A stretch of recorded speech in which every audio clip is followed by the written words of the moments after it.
Hola, ¿cómo están? Soy Laura, and we're going to go over los verbos reflexivos, the reflexive verb.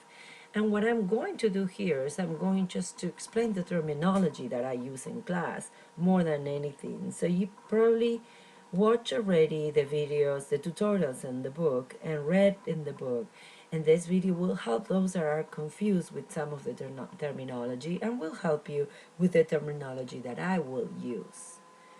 Entonces, look at these two examples. Look at these two pictures. Look at what Marta is doing. The action that Marta is doing is to pass.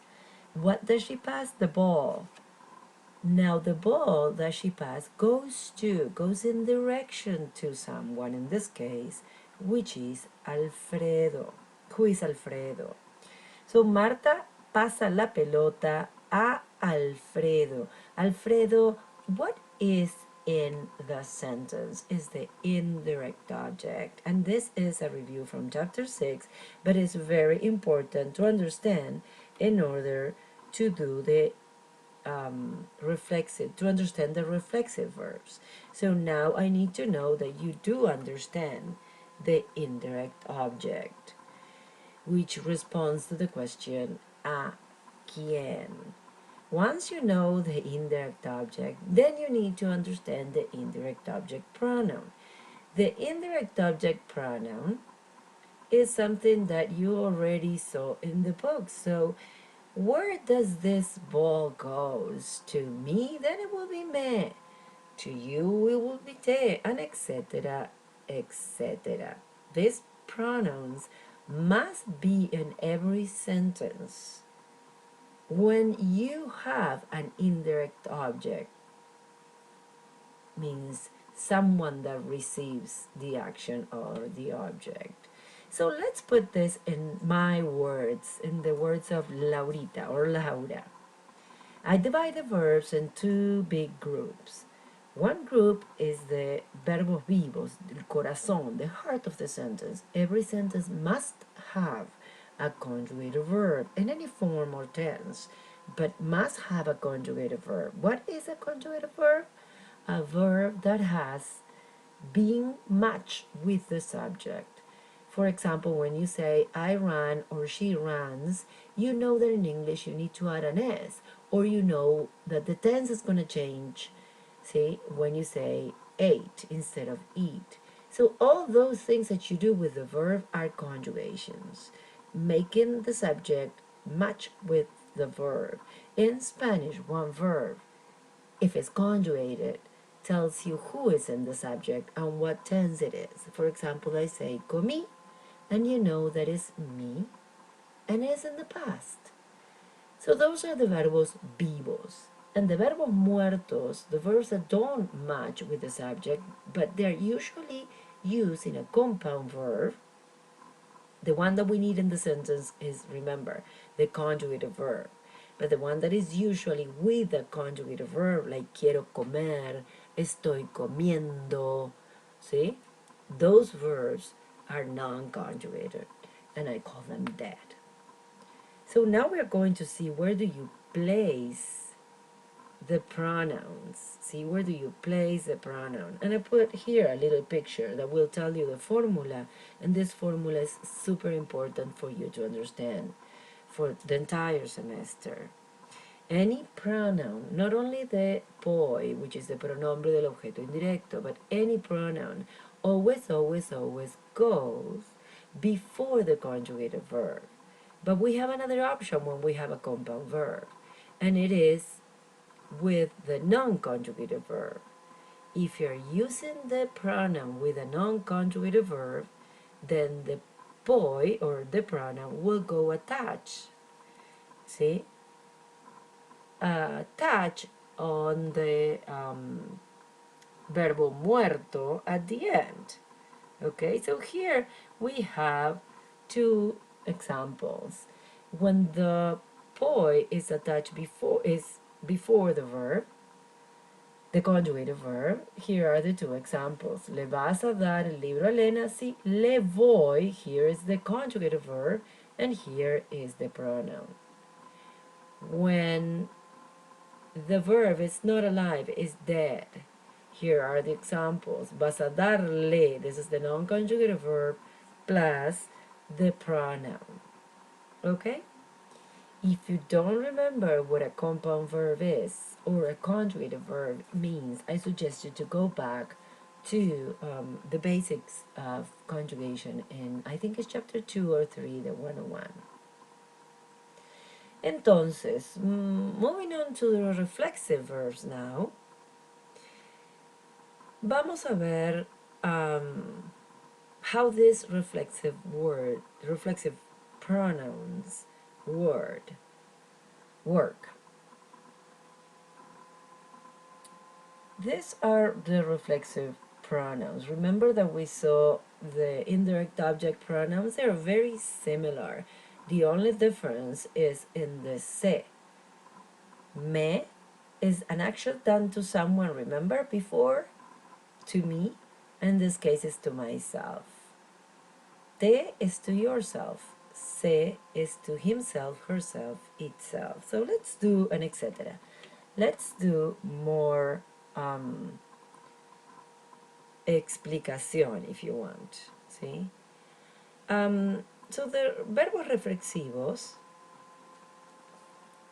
are those that are done to the person that speaks, the person who speaks. See? So I do an action, but I don't do it to, remember Marta passing the ball? So Marta does the action to someone else. When that indirect object is not someone else, but it's the same person as the subject, that is when we call reflexive. It's done to oneself. And those are the pronouns that you saw before that have, see, the same placement as the indirect object. So we are going to see more examples of this. So in English, a sentence using a reflexive verb might be like Lauren brushes her hair.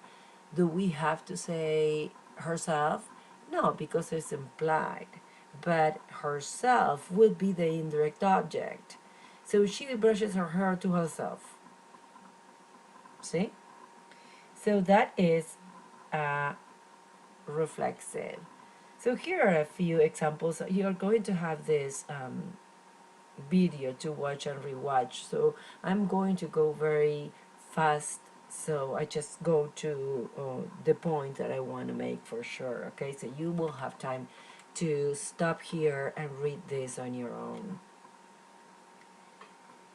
So vamos a ver the part of the reflexive verb. The reflexive verb has the pronoun me, te, se, no se, and the verb. It could be any verb that is done to oneself. Not any verb, but most of the verbs you can do it to someone else. So I brush my daughter's hair. So my daughter is the recipient. The hair of my daughter is the recipient, actually. And I am the subject. When I do this to myself, I am the subject, but I'm also the indirect object. Ok, muy bien. Entonces, the position, see, the position of the, or the formulas of the reflexive verb are the same, see, the same as the one that you, that I show you about the indirect object pronouns. In fact, are the same in any verb you use with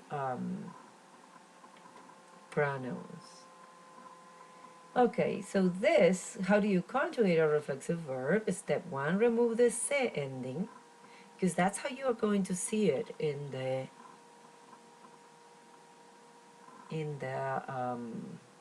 when it is presented to you. You're going to see it like ducharse, cambiarse, and that se is what tells you that that action is done in a reflexive verb or way to oneself, okay?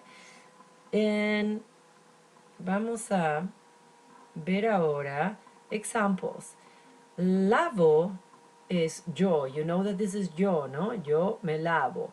because the O matches, see, the subject, which is yo.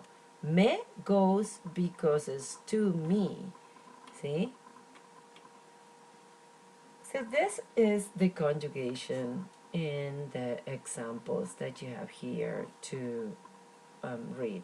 The position, as I said, is just like the poise, the pronombres de objeto indirecto.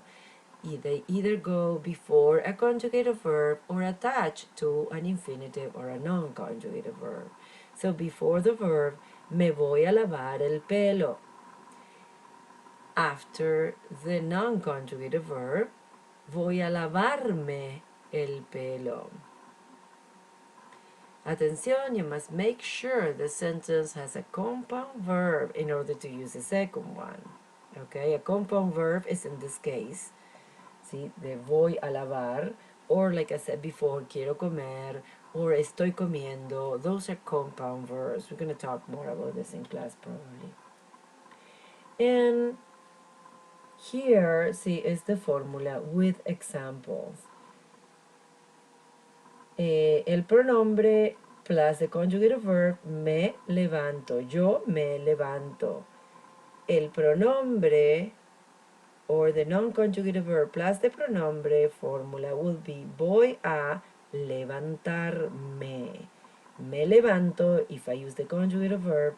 Voy a levantarme if I use the non-conjugated verb.